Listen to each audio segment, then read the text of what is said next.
everyone. It's great to walk with you again. Today, while we walk, I'll tell you a masterpiece by the master of macabre, Edgar Allan Poe, a story titled The Telltale Heart. This isn't just a simple murder mystery.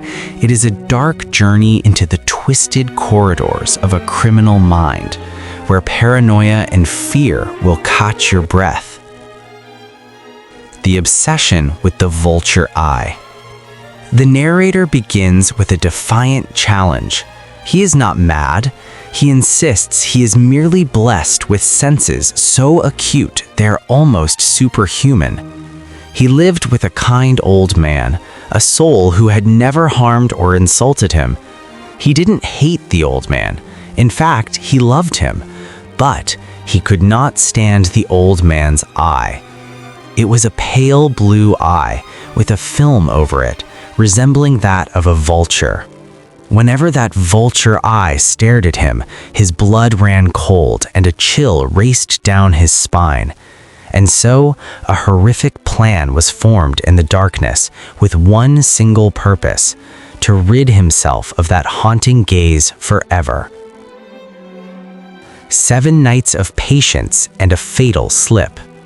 For 7 consecutive nights, at exactly midnight, he stealthily opened the old man's door. Imagine this. He moved so slowly that it took him a whole hour just to thrust his head through the opening, a madness of patience. He would cast a single needle-thin ray of light from a lantern onto that very eye, but every night the eye was closed, so he could not do the deed. For it was not the old man he hated, but the evil eye that lay sleeping. On the 8th night, a small slip changed everything. His fingers slid on the lantern's fastening, making a sharp metallic sound. The old man sprang up in the darkness, crying out, "Who's there?" He stood stone still like a statue for an entire hour. The old man did not lie down either. He was sitting up, trembling in the blackness, listening to the breath of death drawing near. Suddenly, amidst the suffocating silence, he heard a strange sound, a low, dull, quick thumping, much like the ticking of a watch muffled in thick cotton.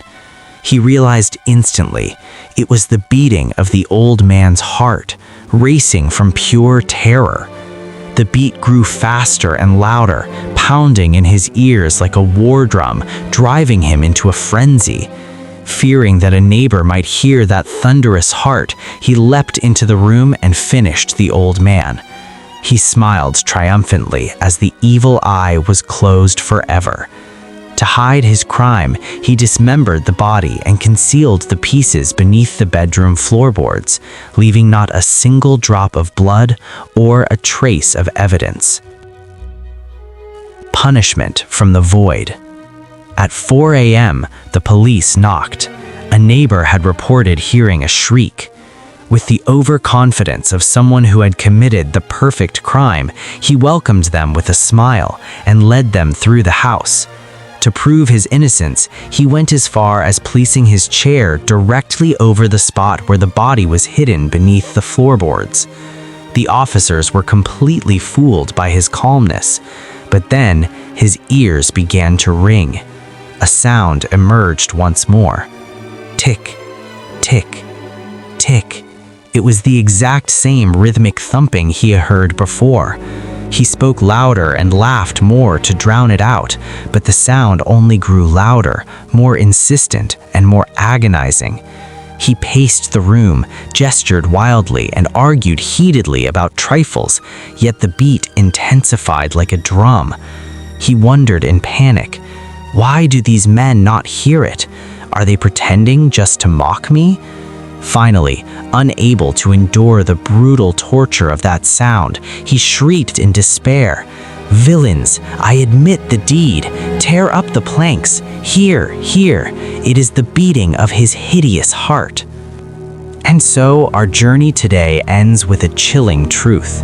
Sometimes silence is far more terrifying than any sound. The old man was dead, and the evil eye was gone. Yet the murderer was brought down by the echo of his own mind. Truth always finds a way to speak, even if it must borrow the rhythm of a heart that has stopped beating. Thank you for walking with me through these dark corners of the human mind today. Don't forget to subscribe to the channel so you don't miss our next thrilling adventures with more classic books and stories. Until next time, stay curious and watch your step. Goodbye for now.